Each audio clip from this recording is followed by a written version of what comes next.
for all the stuff because she keeps us going. But I thought I'd put a lot of different things in this time. Let me show. Before we get rolling here, because today is this is video number 666, and today is Friday the 13th. And I'm shocked that you showed up. I thought you wouldn't be here. It could be spooky or something. But before we get into anything, I wanted to bring you an update, which I think is important for the work we've done here, and also important for our movement towards December 21st, 2012, at 11/11, when the change occurs. And I think, I was just talking to a couple of gentlemen here and telling them, proposing to them that when you get into talking about stuff like this, prophecies from people thousands of years ago, you really need, if you're going to combine it with scientific reality, you really need to come up with credible witnesses, And so that's what I have done, even in proposing December 21st, 2012. I gave you information from NASA and all of this kind of stuff about the movement of the sun aligning with the center of the galaxy on that date and the culmination.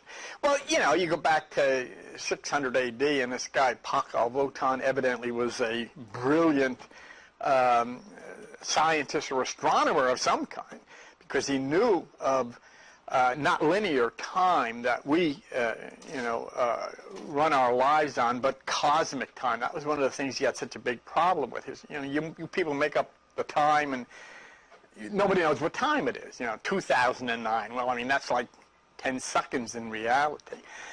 And so in order to deal with it, we really have to make sure that everything we say here carries with it some scientific credibility through physicists and quantum people. But those of you who have been coming here for a long time know that some years ago I said that you should have a green light at your home. Whether you have it on the front porch or the back porch, kind of not important. But I went in, and transgressed a little bit away from the scientific reality into the biblical thing.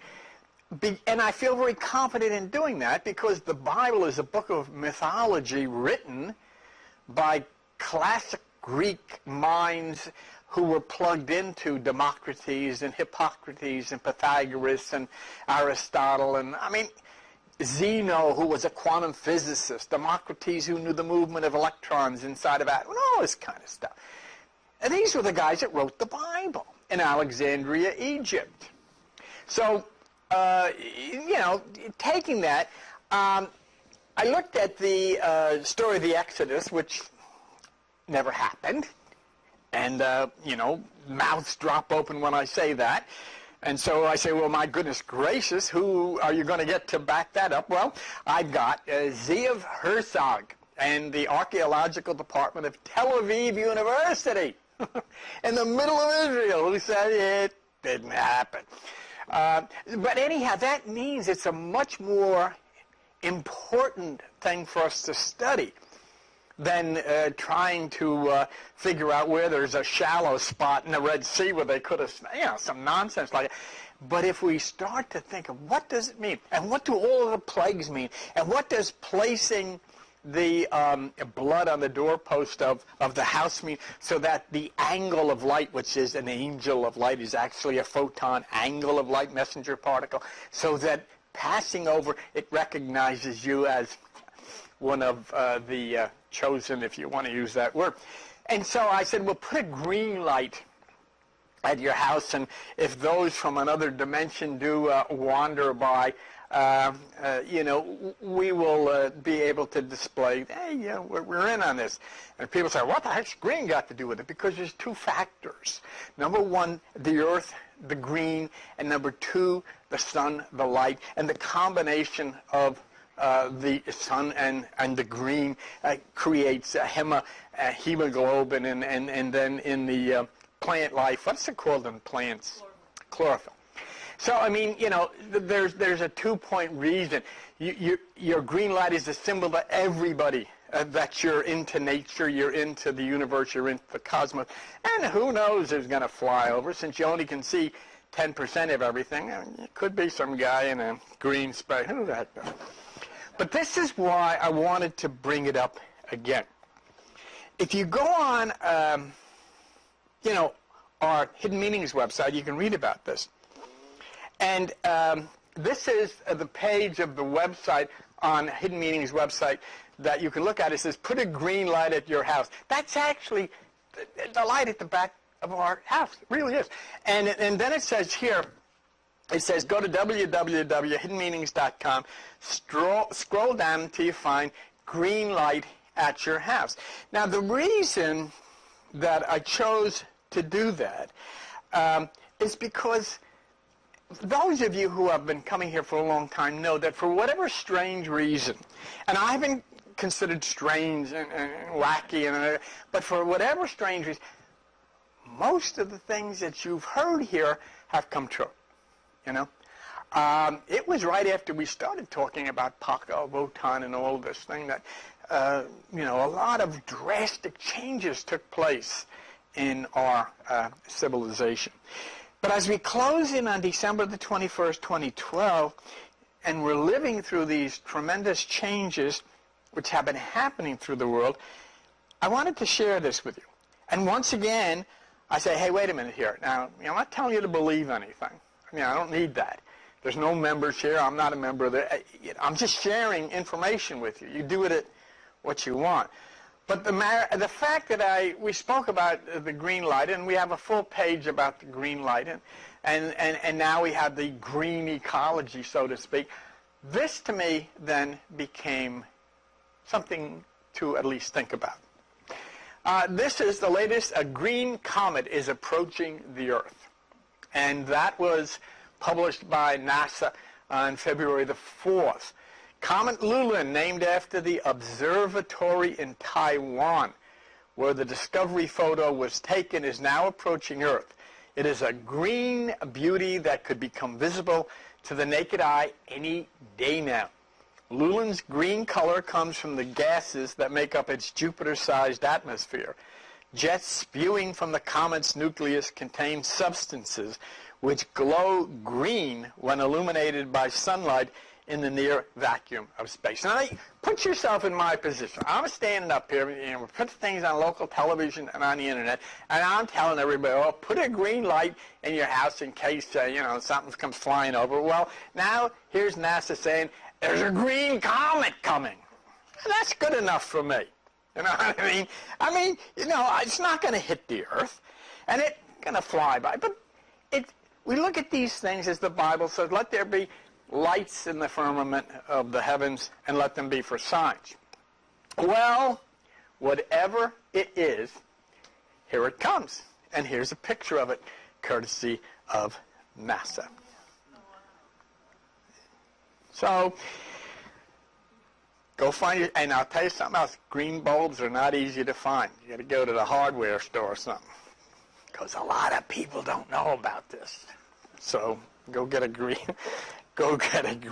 one. So here we are. Anyhow, enough of that. Here we are, and it is message number 666, and it's Friday the 13th. How awesome is that? What is 666 all about? Let's go to the book of Revelation. And in the book of Revelation 13:18, it says, here is wisdom.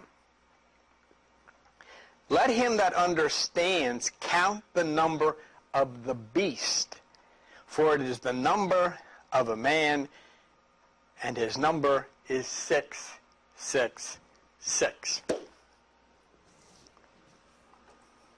You know what most people have done for the last 2,000 years? Took everybody's name that had 6 letters in it. So I'm suspicious of him. Could be Adolf Hitler. A-D, oh, well, it's only got 5. So, and that's what they do. They think, but the problem with it is, you've got people in Spain thinking Spanish names, and people in United States English names, and all over the place. The problem with it is, the 666 is gematria from Greece. It's classic Greek writing, and therefore it has to be connected throughout our understanding of this by going into Greek thought. I'll tell you the truth, and when you think about 666, you can go to 200 organizations, and whatever they may be, religious, whatever, you'll get 200 different versions of who 666 is or what 666 means. You can go on the internet and you can get 50 million versions of what 666 is. Nobody knows, but they all are venturing a guess. What is interesting about this is that those who studied the scriptures from the earliest times found that the number really wasn't 666 at all, but it was 616. Boy, that screws everything up. And I'll tell you something, you never heard about it because the religion and the churches, you know, they got this all tuned into the devil or different people, and they don't want anybody messing it up. But look at this. It's interesting stuff. Although Irenaeus, 2nd century, reported several scribal errors of the number, there is still doubt by some theologians about the original reading. As some recently discovered 3rd century early manuscripts of Revelation read 616. This topic is a source of contention for many church groups and theologians. Some scholars contend that the number 666 is a code for the Roman Emperor Nero. Others, that 616 is a code for the Roman Emperor Caligula. You see, already we got two guys that are pointed out. Well, if it's 666, it's Nero. If it's 616, it's Caligula. It can't be both. So now what is 666 or 616? And is the beast Nero or Caligula? Let's take a look. In May 2005, it was reported that scholars at Oxford University, using advanced imaging techniques, had been able to read previously illegible portions of the earliest known record of the book of Revelation. The fragment gives the number of the beast as 616 rather than the majority text 666. So you'd have to go to church and the pastor would have to come out and say, Remember Rosanna Dana on Saturday Night Live? And she said, never mind. That's what about, you get it, never mind. So what is it? Is it 666? That's better, though. I mean, everybody's got used to that, so we should really keep that. 616. But does it make any difference? What does it mean? And does anybody know? Let me show you something. Here is David Parker, professor of New Testament textual criticism and paleography at the University of Birmingham, said the correct number 616 refers to the Emperor Caligula. Scholars who believe that the book of Revelation refers to historical people and events argue the number represents Nero. The German Protestant theologian Albert Stauffer concluded that the beast can in general only refer to a Roman emperor and argued that this guy must be Domitian. So we got Domitian, Nero, and Caligula. Okay. Some Protestant Bible commentators have equated the beast of Revelation with the papacy. Oh, can you imagine that? Seventh-day Adventists believe the mark of the beast, but not the number 666, refers to a future legally enforced Sunday worship. Because I guess they don't go on Sunday. And some fundamentalists believe the mark of the beast refers to the Catholic practice of making the sign of the cross. Irenaeus suggested the number indicates the beast is the sum of all apostasy committed over the course of 6 years. You see what I'm saying? You go into whatever church you go to and you ask who it is, and they're going to come up with something.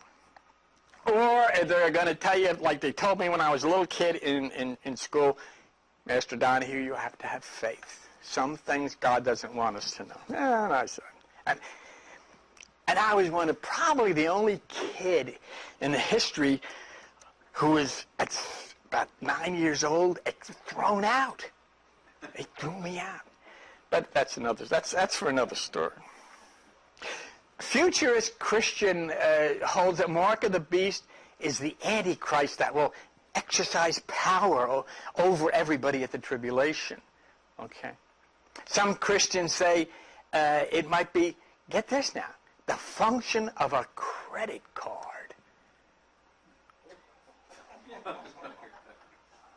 You can't, well, yeah, the way the interest is being charged, that might be partly true.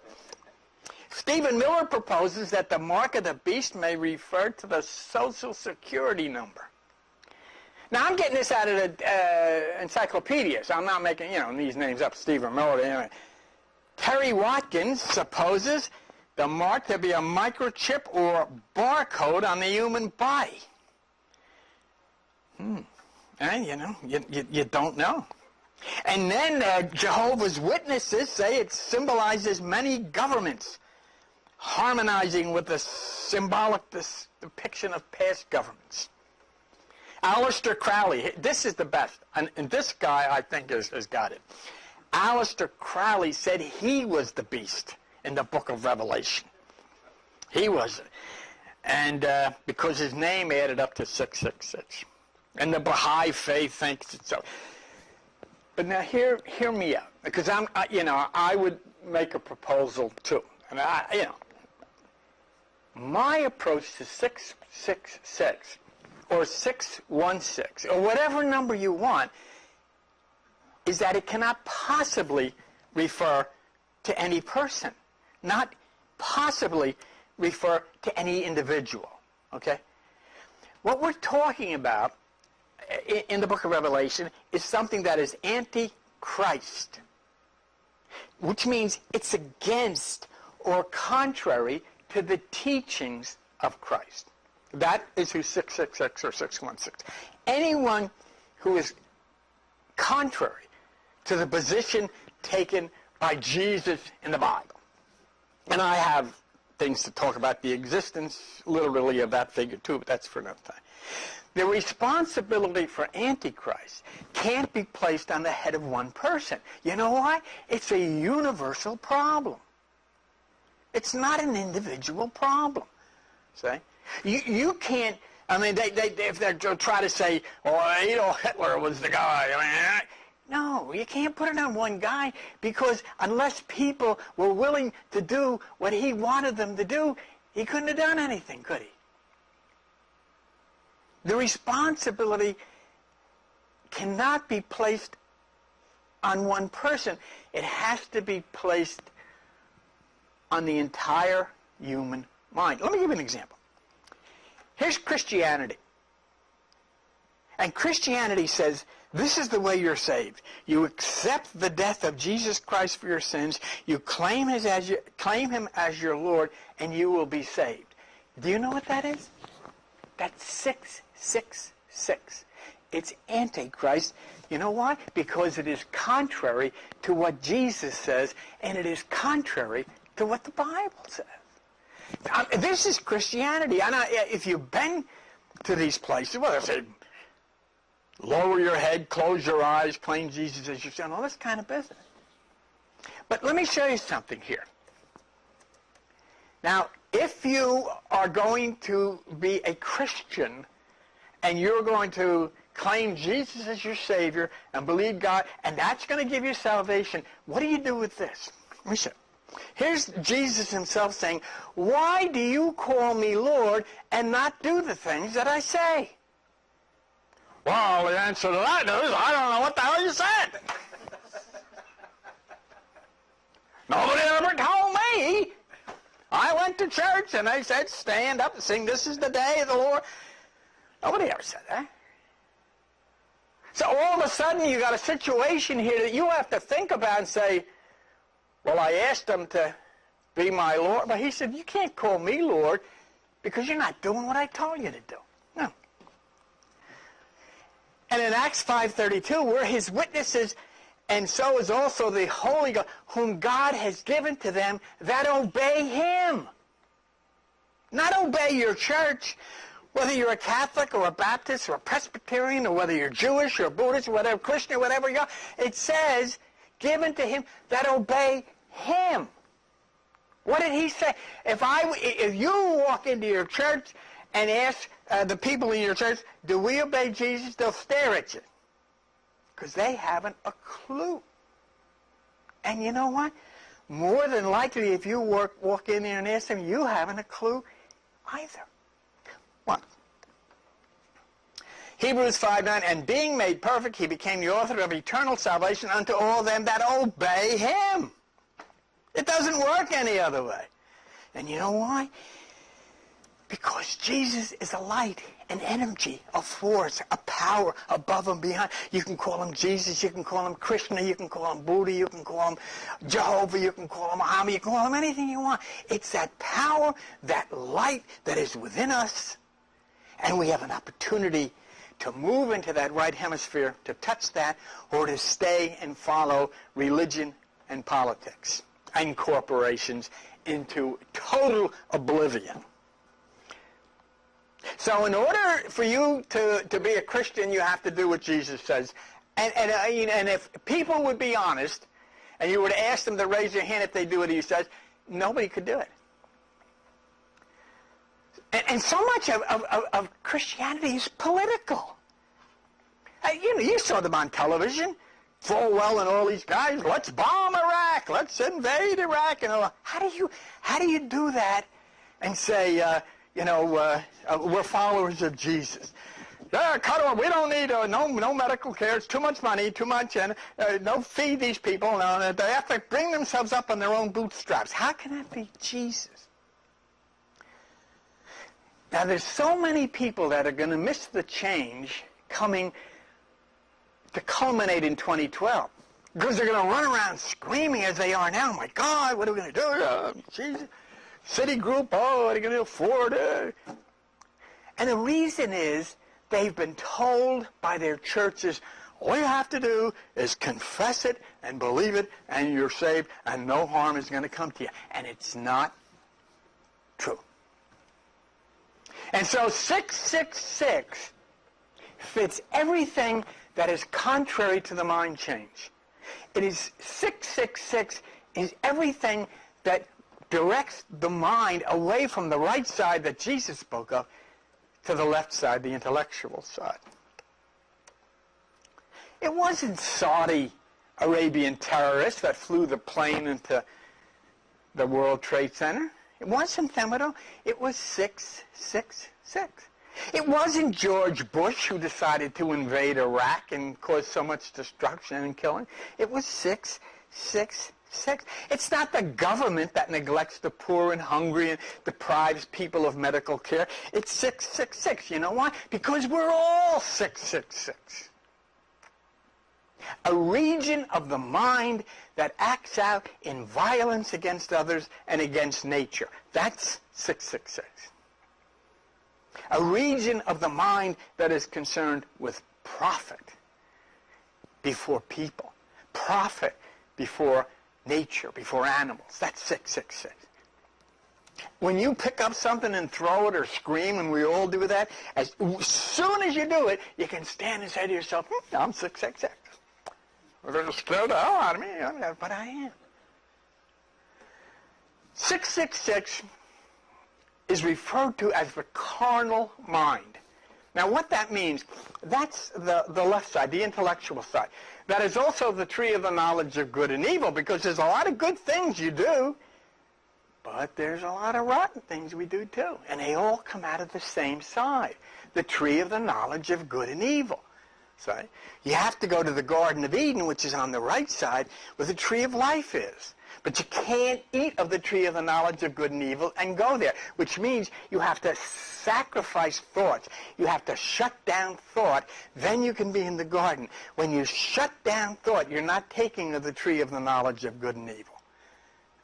You're taking from the tree of life. But when you're in meditation and you're floating in that beautiful nothingness, suddenly you start thinking, oh, that rotten lady next door. Oh, I got to do something. You're taken from the tree of the knowledge of good and evil, and you got your tail kicked the hell out of the Garden of Eden. That's just what it's all about. So some of the things we do out of the left side are good, and some of them are evil. Look, 666 equals evil. Evil equals devil. That's what it is. Let's go back. So so we're talking then about this. No matter how much you pray, no matter how many times you go to church, no matter how many Bibles you read, no matter how holy you think you are, your mind will not allow you to go long without 666 getting you fired up. It doesn't make any difference what you do. There is no way you can stop it. No way. And you know that. You know, you go to church, and you're in there with everybody, and we're all singing the songs and listening, and they got the robes and the stained glass, and they got all the stained glass on the windows so nobody can see what the hell's really going on out there. But then what happens after you shake the pastor's hand and you go home? Then you get on the internet. And where do you go? 666 is at the controls. You know that. You know the things that go on. If I was to say, and all you people here at church, if I was to say, let's take the thoughts from your mind and put them on the board, do you know how fast you'd run the hell out of here? You'd be gone, of course. Now, the reason I'm saying that is that is what is called the carnal mind. It does good things and it does bad things. But here is why nothing in religion, nothing in church, nothing can ever get you above and beyond the mess that we've gotten ourselves into. Watch what it says about the carnal mind in the Bible, Romans 8:7. The carnal mind is an enemy against God. It is not subject to the law of God, neither can it be. I didn't make this stuff up.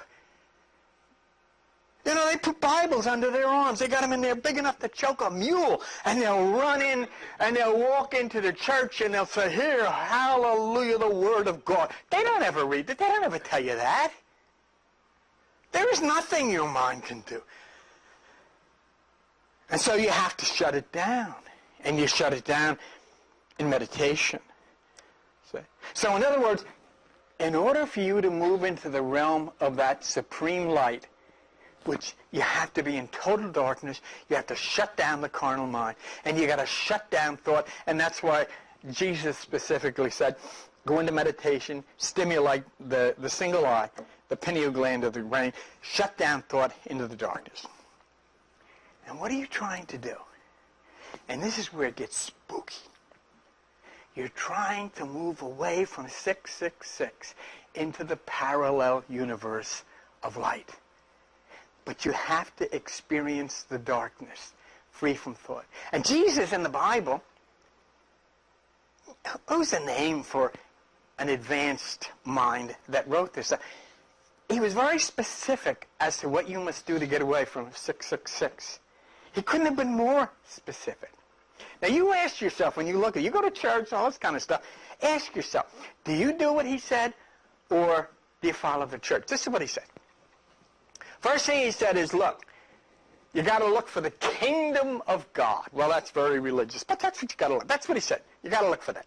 Now, you look under your chair, or you go out, go to Wendy's, see if it's there.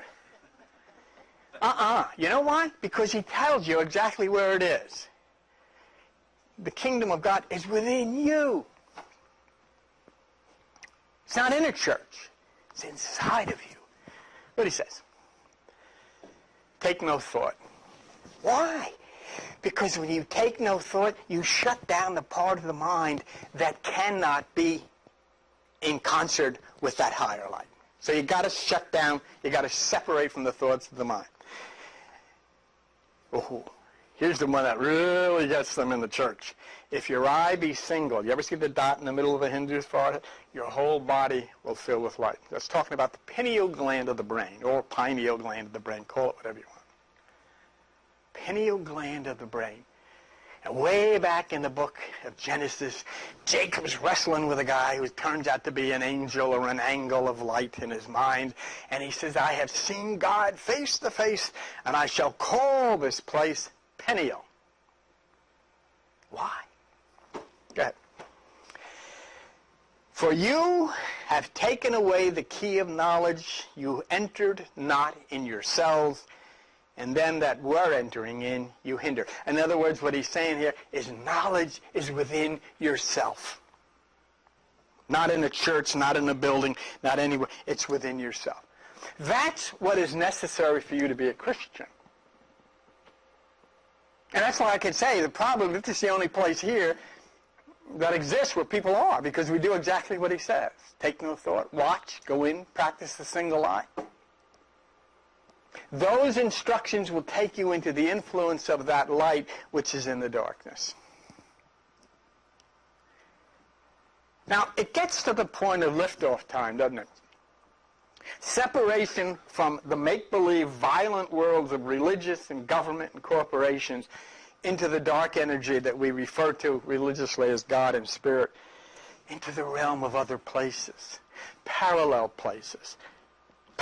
people that live there, or our families, our friends who've gone on, ourselves, our twins in parallel places. Parallel places where you are right now, where you live, where you work, where you play. Or is that interesting to you? Or do you want to sit in church and sing songs and hear the same stories over and over and over and watch the whole world fall apart around you?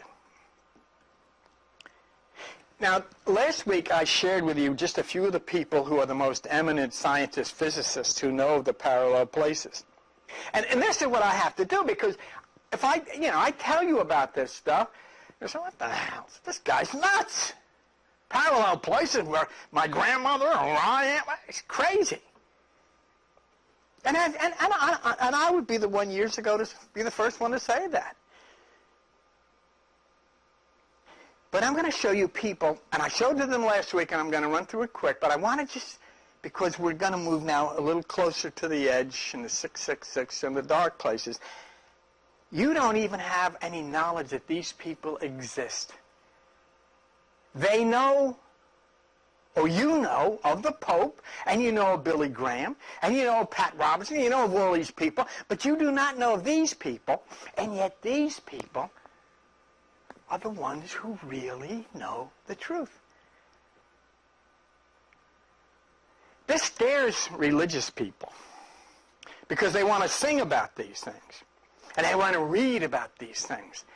But if you were to tell them that alien light is about to come through the wall, it's the Holy Ghost, they'd run like heck out of the building. They don't ever want to admit that these things actually exist. Isn't it fun? You go to church and you get dressed up and you sing songs and you put money in and everybody's, thank you, Pastor, and they all go down and have ziti and all that. It's great. But what's really the truth? So let's quickly reintroduce ourselves to just a few of the people that I use as my witnesses. You have your witnesses in church. I know that. I want to show you mine once again. And these people will show you the locations of what you refer to as gods and spirits and angels. Only there's a big difference between these people and the ones you see in your church. And the difference is these people know what they're talking about. Watch. Oh.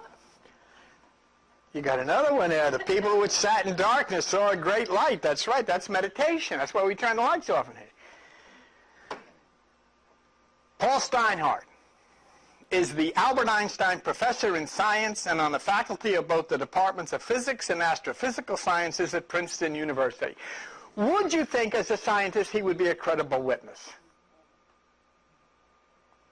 Well, this is what he said.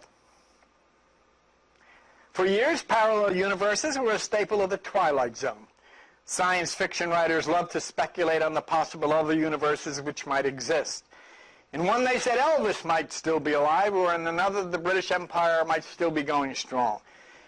Serious scientists dismissed all this speculation as absurd, but now it seems the speculations wasn't absurd enough. Parallel universes really do exist, and they are much stranger than even the science fiction writers dared to imagine. This is what I want you to do next Sunday when you go to church. You go to the pastor and you say, Pastor, can we talk about parallel universes?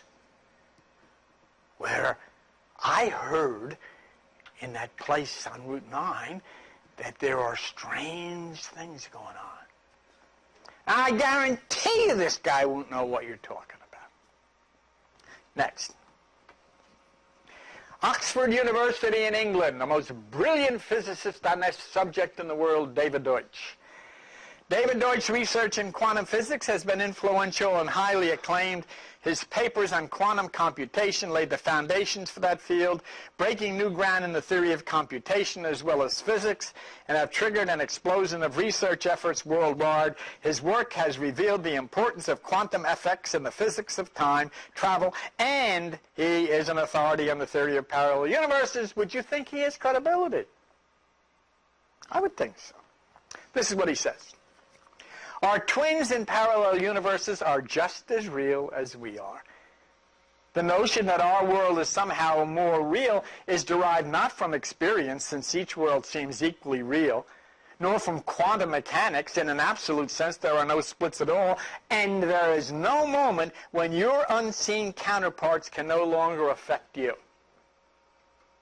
You see, you can't look up here and say, well, the guy didn't mean he said that. No, he didn't. This is David Deutsch. He was an eminent physicist from Oxford University in England to back up what the eminent Einstein professor at Princeton University said just a moment ago. See what else David says. To the extent that your decisions depend on random events, there are indeed other equally real versions of you in other universes who choose differently and are now enduring the consequences. Photons, atoms, quantum computations have invisible, differently behaving counterparts, but you still cling to the belief that you exist in only one copy. I don't think this makes sense because you are made of atoms, and if they have invisible counterparts, so must you. You didn't know that, did you? Well, you do now. It's not what they told you in church, was it? What quantum mechanics describes is not a single universe, but something that is constantly branching into different worlds, in one of which I am speaking to you, and another in which I am speaking to someone else. This is what really goes on. This is Max Tegmark. Max is a professor at the Massachusetts Institute of Technology, MIT in Massachusetts, a person who is not you but lives on a planet called Earth, with misty mountains, fertile fields, and sprawling cities in a solar system with 8 other planets. There are infinitely many other inhabited planets, including not just one, but infinitely many that have people with the same appearance, the same name, and the same memories as you, who play out every possible permutation of your life's choices. Who are they? Would you like to go into a parallel universe and meet yourself? Can you imagine that, Paul? You can't, but he's there. And you know what? You know you're going to go to sleep tonight. Your brain's going to separate from your body, which is what happened, and you're going to meet yourself in a parallel universe. You're not going to bed tonight. You're going out. And sometimes you have a pretty wild time. And that's what goes on in parallel places. Here's my happy physicist, one of the great ones. His name is Fred Alan Wolf. At the annual meeting of the Association for the Study of Dreams in Washington, Fred Alan Wolf delivered a talk in which he asserted that the holographic model explains lucid dreams.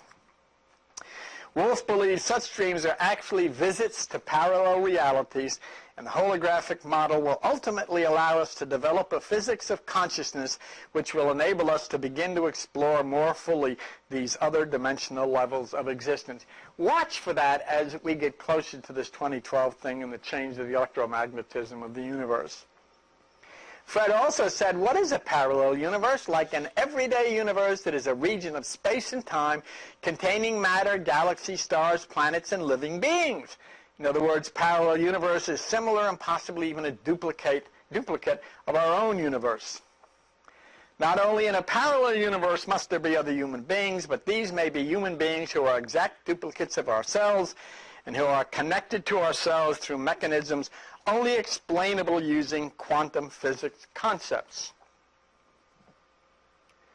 The laboring of laboratory of parallel universe experimentation may not lie in a mechanical time machine, but could exist between our ears. Thank you, Fred. If the parallel universes of relativity are the same as those of quantum theory, the possibility exists that parallel universes may be extremely close to us, perhaps only atomic dimensions away, but perhaps in a higher dimension of space, an extension into what physicists call superspace.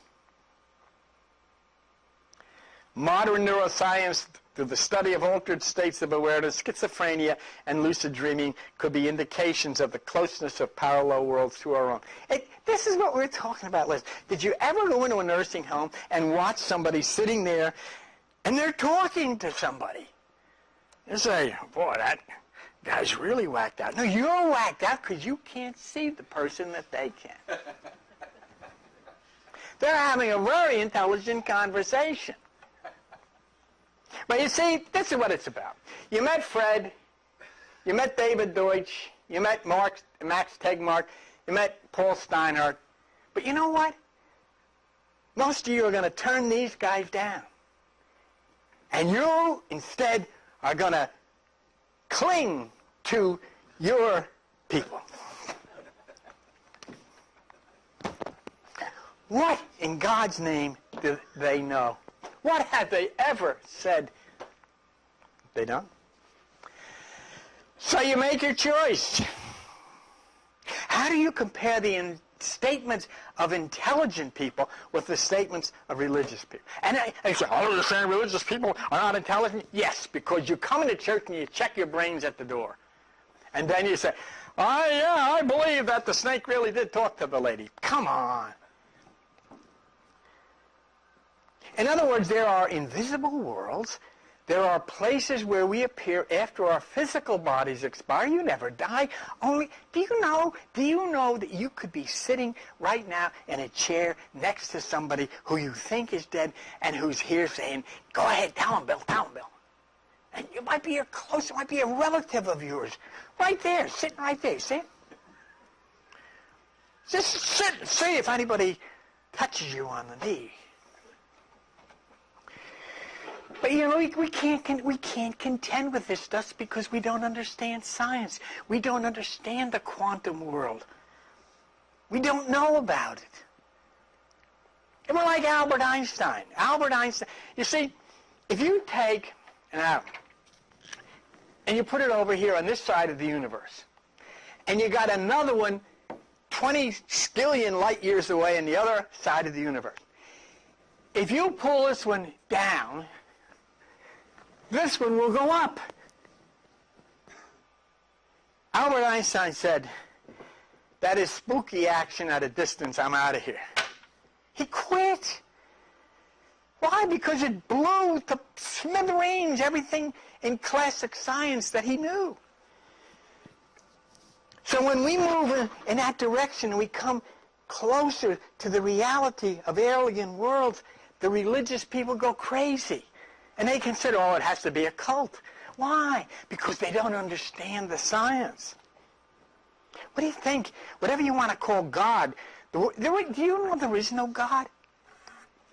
If you go into another experience, and look, I'm looking for God. Who? God. Who's that? You know, God. God is the word good with an O missing. Devil is the word evil with a D on the front of it. We made him up. Wonder if his name is Seymour. And you screwed it all up because nobody told you. And what if you go knock on the door of God's house and he opens the door? What are you going to say? So we sit in churches and we make contact and we pray. But when somebody says 2012, contact may be about to happen, Ladies and gentlemen, don't listen to that. Brothers and sisters, stand up and let's sing Amazing Grace. That's it. That's the answer. So in our meditation here, we take that first gentle step into the alien place of dark matter. And we do so for a very important reason. I showed this last week. I'm only going to show one slide this week, but this is from the Universal Healing Tao. Tao means the way. Tao says when you go into the dark and this becomes total, the darkness soon turns into light. In the darkness, our mind and soul begin to wander freely in the vast realms of psychic and spiritual experience. When you enter this primordial state, you are reunited with the true self and divinity within. You literally conduct the universal energy. You may see into the past and future, understand the true meaning of existence, and to begin to understand the order of things, you return to the womb, the cocoon of our material structure. Now, in nature, and that this guy, however, is good. But it doesn't mean anything to you. Want me to tell you something means something to you? You go into the dark, the pineal gland of your brain opens,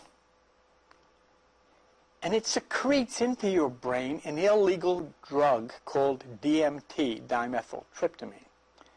That's why people in the nursing homes whose brains have shifted can see people you can't. That's why people in some of the higher levels of meditation in the mountains see things that others can't, because it's a hallucinogenic. What the heck do you think Moses was wandering around in the desert for 40 years? He didn't want to leave. He was eating magic mushrooms. That's what manna was. I didn't make it up. The Bible tells you what manna was and how it acts, and if you connect it, it's magic mushrooms. You wouldn't leave the desert either. I'm having a heck of a time here. But see, this is very frightening, and it can be very frightening for people because their whole life they were steered away from any understanding of it. And for even like Christian people to go into the darkness of meditation. But that's because, you know why they're afraid? Christian people, too, are afraid to go into the dark place of meditation because they don't understand the very Bible that they cherish. They've never read it. What is coming down upon us? What is there? Intelligent, powerful, but completely invisible. Something that passes right through your body and is doing so right now. Something that passes right through your brain and can leave a deposit of what it needs to leave, and you have no clue that it's going on. Dr. Gary Toller of NASA Goddard Space Labs. Let me introduce you to him. Goddard Space Flight, Greenbelt, Maryland, Gary Toller. Toller has used his data as another way to calculate total amounts of visible matter in the universe. These calculations confirm other estimates that 90% of matter in the universe is missing or unseen dark matter. You look out there, oh, the universe is so vast, you only can see 10%.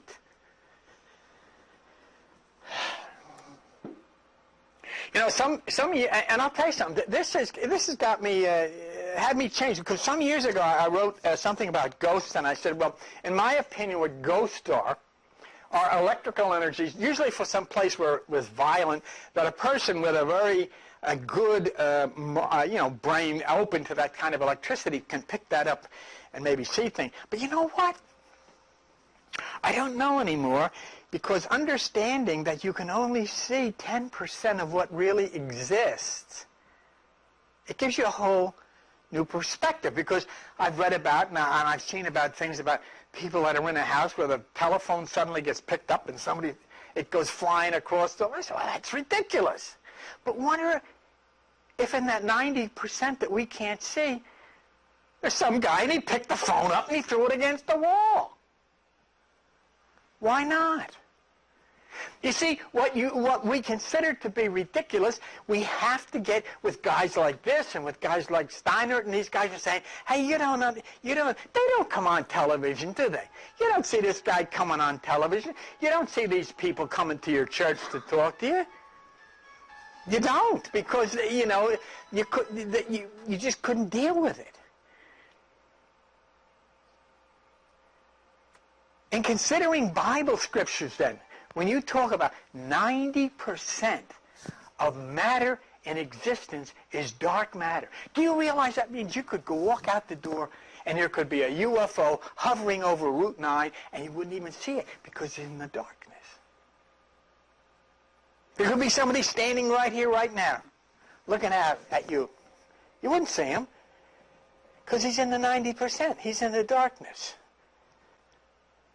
But you can't walk out of here anymore and say, well, I don't know if I believe that. I don't really care. I'm telling you what the scientists have proven in the quantum world of physics. Doesn't require you to believe anything. I don't have any faith in it. But what about it? What about the darkness? What about the Bible? What about this dark? Look, let's go to the Bible. Daniel, he reveals the deep and secret things. He knows what is in the darkness, and the light lives with him. Amos, you that desire the day of the Lord, to what is it for you the day of the Lord? Is darkness and not light. Amos 5:20, shall not the day of the Lord be darkness and not light, even very dark, and no brightness in it? Micah, rejoice not against me, my enemy. When I fall, I shall rise. When I sit in darkness, the Lord shall be a light to me. What the heck do you think goes on in here? That's what we do. Isaiah, and I will bring the blind by a way they don't know. I will lead them in paths that they've not known. I will make darkness light before them and crooked things straight. These things will I do. And I will give you the treasures of darkness and the hidden riches of secret places, that you'll know that I, the Lord, who call you by your name, blah, blah, blah, blah, blah. It's all about existing in the darkness. And the scientists tell us that 90% of existence is the darkness. And do you know what? You can only see 10% of the universe, 10% of matter, and you only use 10% of your brain. And what does the Bible say? Give me 10%. What's that mean? Shut down that part that's yours, and I'll give you that part that's mine. But what has church done? He means give me 10% of your money. What? Yeah, give me, you got to tithe. Give me 10% of your, that's not what it means, folks. Keep your money in your pocket. It means give me that 10% that's yours, and I'll give you the dark place where the light is. He made darkness his secret place. His pavilion round about him were dark waters and thick clouds. Clouds and darkness are round about him, righteousness and judgment. Unto the upright there arises light in the darkness. Blah, blah, blah. It's all about that. And then you see the scientists. And they're talking about 90% of it is dark. And then you go into more scriptures. It says in 2 and he made darkness pavilion. Then spoke Solomon. The Lord said that he would dwell in thick darkness. And Job, how does God know? Can he judge through the darkness? It's all in the darkness. Let's see if there's another one, John. Yes. Matthew, the people who sat in darkness saw great light. That's in meditation. John 1, and the light shines in the darkness, and the darkness can't understand it. Corinthians, judge nothing before the time of the Lord, who both will bring to light the hidden things of darkness. Second, for God who commanded the light to shine out of the darkness to shine in our heart. Blah, blah, blah. It goes on and on and on and on. And you see these things in the Bible, and then what next? You see the fact that 90% of existence is in dark matter.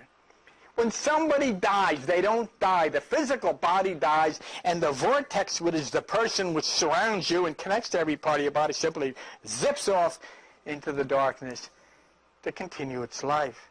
So we saw all of these scriptures, didn't we, about darkness. God dwells in darkness. He inhabits dark places. Everything is dark, dark, dark, dark. Darkness is where God dwells. And then what did Gary Toller tell us a few minutes ago? He said,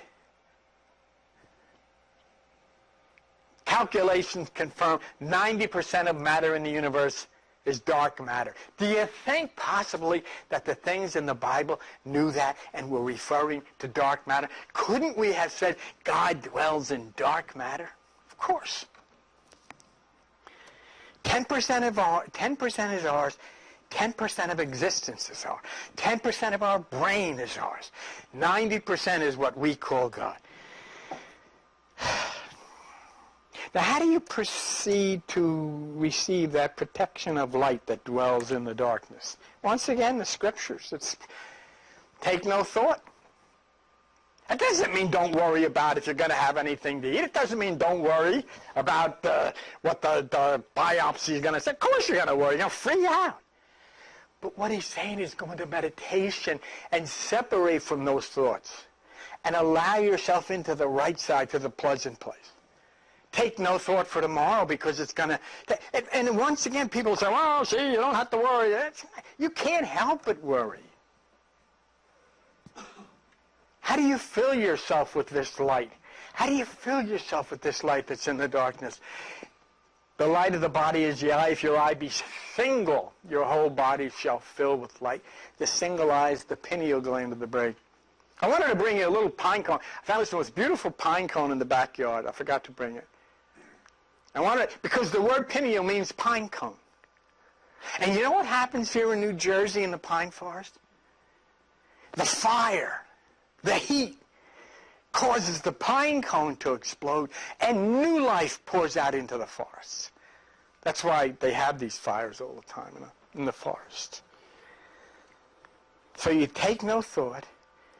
You stimulate the pineal gland, which opens the door for the higher light. Photon is then the light. When you hear somebody say, it's an angel of light, actually what that is an angle of light. And the words are connected. The angle of light touches the earth. It is a photon, which Einstein identified as a messenger particle. It is an angle of light messenger. It is an angel of light messenger of God. And it interacts with the pineal gland of the brain. And that's how all of this stuff... Isn't it... Don't you want to know how this stuff works? There are atoms and electrons in all parts of your body. And we're going to wrap this up and then go on to deeper darkness next week. But there are atoms and electrons in all parts of your body, including the pineal gland. Now, I want you to just listen to me. And this is the last thing we're going to... Jesus says in the Bible, I stand at the door and knock. If anyone will open the door, I will come in. What is it? I don't know. That's good. Let's sing about it, or let's read it in church. But hurry up, because I want to get to the Charlie Brown's buffet. But you know what? When he says, I stand at the door and knock, there is a scientific principle behind that statement. It's not just a bunch of religious talk. It's true. And I introduce you to another one of my witnesses, one of my favorite guys from England. His name is John Kramer. And what he said, you decide for yourself. First of all, I got to see if you'll allow him to be a witness, because after all, you know, he's got to have credibility. So you make up your mind. This is John Kramer. John's a smiling guy too. John Kramer, born 1934, is a professor of physics at the University of Washington in Seattle. When not teaching, he works with the Star Solenoid Tracker at RHIC detector, at the New Relativistic Collider at Brookhaven Laboratory, and the Particle Accelerator at CERN in Geneva, Switzerland. Do you think he would be a credible witness? I would think that John would be good. All right, so let's see what he's got to say. Now listen to it. In your head is a pineal gland, the light receptor of your body. There are atoms and electrons in it. That which we call coming from God is the angle or angel of light, which is a photon. So the photon is coming down, and it's looking for some place to land. And so John says when an electron vibrates, it attempts to radiate by producing a field which is a mixture of retarded wave into the future and an advanced wave into the past. This energy or wave heads off into the future. Now that's towards us. So let's say Jesus is up there knocking on the door. What that means is an electron, a photon, is coming towards us. Coming towards us. But we have to be able to open the door so it comes in. So it heads off into the future towards us until it encounters an electron, us, which can absorb the energy being carried by the field. In other words, the way Jesus is knocking on the door, the way you open the door, is by doing something with the pineal gland that will allow it to absorb the photon or messenger particle coming down. Geez, I don't know that. I never saw that. I wasn't very good at science in school. I don't know how would I do that. Very simple. Watch. John? Whoops. Go to the next one. Is that it? Nope. Go to the next one. Nope. Go to the next one. Did I miss it? Go back. Go back, real quick. One more? Back? Yeah. Got that one. Okay. Come on, best one of all. Here's what he says. That in order for that photon, or that God, or that Jesus, that light, whatever you want to call it, to enter into you, which is the photon, okay? And I'll show you this. In order for you to receive that, you have to stimulate electrons. So you have your pineal gland with electrons. That's the single eye. That's where Jesus said, if your eye be single, your body will fill with light. You stimulate the pineal gland in meditation. The stimulated pineal gland, and that's what he would say, will attract the photon. That's why Jesus said, if your eye be single, your body will fill with light, because the electrons in the pineal gland attract the photon, which will descend and enter into you. You can't pray about it. You can't read about it. You can't sing about it. You can't go to church about it. You have to go into meditation, concentrate here at the middle of the forehead, stimulate the pineal gland, and attract the photon. When you do that, you fulfill the scripture. The photon stands at the door and knocks. If you'll open the door by stimulating the pineal gland in meditation, the photon will come in. That's what it means. And it's unfortunate that I missed John Kramer's last... His last statement down there, because that's where he says that. Are you sure that it's not there? Want me to go forward again? There you go. Yeah, go there. Go there. Go there. No, it's not there. Okay. Well, I don't want to keep you any longer because, well, you can say, 5 minutes ain't going to kill you. So, but do you understand how important this is? And I will have that next week at a thing about the photon and the electron. It aggravates me. Religion forces us to consider the physical body. But that's like, it's like considering the car and ignoring the driver. Your Honor, it wasn't me, it was the car. All of a sudden it just wanted to go fast. Bailiff, come in here. Give that car a ticket, please. Car, you got to be in. That's ridiculous. Court has to be held in a garage to accommodate the car. But, of course, that's silly. But when you consider yourself as a physical body and you look at yourself in the mirror tonight, think, that's my car. This is a 1934 Edsel. Oh, gee. Bumpers are rusting, tires are running out of air. But think, no. You're not the car, you're driving it. You cannot die. Only the body dies. That's why we recycle rapists and killers and murderers, because we execute them before we can drive the crap out of their head. And what happens? We kill the body. But just like teleportation, here's Johnny. And when we kill somebody that raped somebody, you know what we've just done? We've sentenced somebody down the road, maybe 20, 10, 5 years from now, to be raped. Because we don't know what we're doing. So you can conjure up, you can go into the dark matter and greet folks over there. You want to do that? Heck, a lot better than going to church and singing Amazing Grace, I'll tell you that. But that's what Jesus was speaking of. He's speaking of going into another dimension of reality, into the dark matter, where you will actually see, hear, and communicate with people. He was talking about seeing things that is impossible to see without psychedelic help from the single eye, which Jesus told you to stimulate. This, I'll wrap up, promise. Dr. Rick Strassman. I don't know if you've ever heard of Rick Strassman. He's conducted many experiments under the financing of the United States government, and he's an expert in telling you what you can encounter as you cross the Red Sea into the Promised Land. This is Rick Strassman, and we'll be out of here real quick. He attended the Einstein College of Medicine of Yeshiva University in the Bronx, where he obtained his medical degree with honors. He's a doctor. In 1984, he received lay ordination in the Western Buddhist order, co-founded and for several years administered a lay Buddhist meditation group associated with the same order.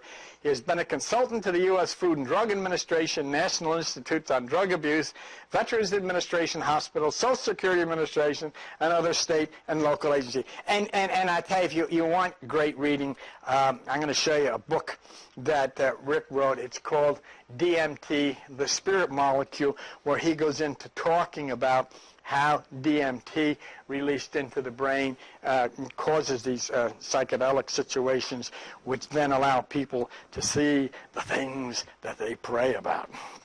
That's what transports you into another dimension of reality. It's a drug, and it's called DMT, dimethyltryptamine, and it's inside of your head. It's built in. Built in. Now, you would say, why would God put a hallucinogenic drug in Paul Hawk's head? But he did. I'm kidding you, Paul. In everybody's head. You all got it. And one day when your brain readjusts and triggers something which says, old grandpa or granny's got to get ready to meet the folks on the other side, you'll be sitting there having a conversation with some guy. And people will stand around saying, oh, dementia. And then you'll find out, hey, they can't see this very real person. Now, of course, you can't have everybody running around seeing people that aren't there or that we think aren't there. Hey, there's a bus coming now. There's no bus there. What are you talking about? Sure there is. Can't you see it? What's the matter with you? Call the police. Call the first aid squad. Lace your town. This guy's gone nuts. So you can't have that. But when people get to that point, they are preparing to check out. It is getting near the time for Oscar the cat. I don't want to leave you with that. Do you know about Oscar the cat? No. Oscar the cat is a cat in Rhode Island who received from the state of Rhode Island the Certificate of Honor. Oscar the cat wandered into a nursing home in Rhode Island. And every time a person was about to die, Oscar would jump in bed with them, lay next to them, and within 2 hours, the person died. He did this all the time. And so they came the news and they asked the physician or whoever's in charge of the thing in the state of Rhode Island, I mean, this is a little weird. I mean, you got a cat. It does not make you feel, with all your degrees in medical history, that you should know? Guys, let me tell you something. When I think somebody's going to die, I call next to kin. They may fly from California or overseas. And they get here, and the person doesn't die. But you know what? Oscar is never wrong. One time it said in the story, and we did a lot of it here, that 2 people were dying at the same time, and they said Oscar was running in and out because he had to be with them both. But he knew. See, Oscar knows. And you know why? Because animals do not have that left side. They have their, what we call instinct, their connection to the light, so they know. It's like we were talking last week when they had the tsunami. So many thousands of people died. They flew over. They saw all these bodies, human beings. They didn't see one wild animal. They all left and went up to the mountains about a week before. Because they knew. See, that's the side we're trying to get back to. But instead of getting back to that point where they are, we go to church. And they take us further and further and further. So that when the tsunami comes, whatever kind of tsunami it may be, we're not ready for it. And we get overwhelmed. But if we start plugging into that right side in meditation, we'll go to the mountain. And the tsunamis that come against us in our life won't be able to touch us any more than they could touch the animals when the water tsunami came. So that's what's going on. So 666 has come, and it's just about gone. You all survived. I think we have a better idea, and I hope, you never go out of here believing anything. I don't want you to do that. I just want you to go out and say, I don't know, I don't agree, or I don't. That's what's important to do. The most important thing for you in your life is to be a skeptic. Be a skeptic. Be skeptical about everything. Because if you're not, there are people who are going to tell you this is the way things are, and when I tell you to stand up, stand up. When I tell you to sit down, and you sing when I say sing, and all of these things, and you do it like robots. I think one of the greatest lessons I ever learned about how you can confuse the mass mind was during the Vietnam War, and they used to have a lot of protests. And people used to march down the street. Well, the police, of course, didn't want them going in a particular direction. So what the cops would do in New York, they would dress up people at the front of the line that looked like the worst hippies you've ever seen, with long hair and scraggly beards. And, instead of going down that way where the cops didn't want them to go, the people at the front of the line with the placards say, "This way, everybody!" And they turn, and they go down, and everybody just followed right behind them. And that's what we do. We follow. And that's what the secret is inside here. Follow your dream. Follow your light. Activate it by going into the dark and allowing that pineal to open up. Let the DMT flow within inside of you. And listen to the knocking on the door from Photon and let him in. Because he's the one you've been praying to all of your life, not knowing in the world how you could possibly touch him. And that's how you can. Okay, thank you for being with us, and we'll see you real soon. Bye-bye.